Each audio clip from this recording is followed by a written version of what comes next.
Alright guys, sa mapagpalang araw sa inyong lahat, meron tayong update dito kay Rob Trip. Meron tayong update dito sa Maynila. Nahuli ng CILG suspect na kaso missing sa Bungero sa Maynila. Nahuli na ng CILG. Ayan, panoorin po natin.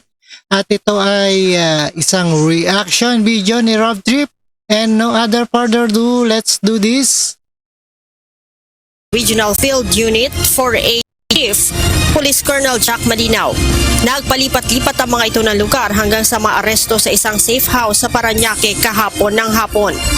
Initially, based on our assessment, safe house po ito nila, and based on our previous intelligence activities, they've been transferring from different places. Kaya it is a very challenging activity.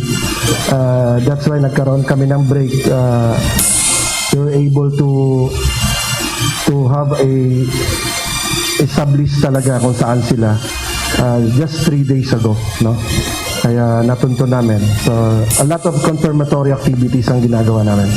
Nakilala ang mga ito na sina Julie Patidongan alias Dondon, Mark Carlos Zabala, Virgilio Bayug, Roberto Matiliano Jr., John Ray Consolacion at Blair Corilla. Ang mga suspect ay may mga warrant of arrest sa kasong serious illegal detention at kidnapping.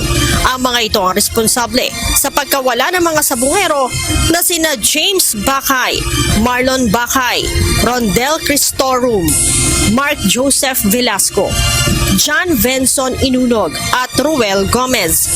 Sinabi pa ni Colonel Malinaw na kasama sa iimbestigahan nila ay kung ano ang motibo at sino ang mastermind sa krimen.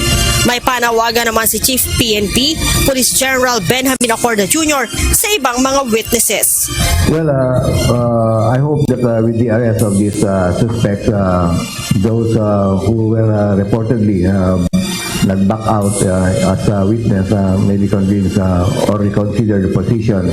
And I do believe that the case is still strong. We have enough evidence also that will continue with the case even with these witnesses na nag-back out. Nilinaw din ni Chief PNP na mapupunta ang reward money na nakapatong sa ulo ng mga suspects sa kanilang informant. Leia Ilagan, UNTV, News and Rescue. Alright, Diyos ang aming sandigan. Itong ating latest update sa mga missing sa Bungeros. At ito ay nahuli na ang 6 na suspect sa kaso ng Maynila. At maraming salamat sa inyong lahat and peace out. Thank you so much.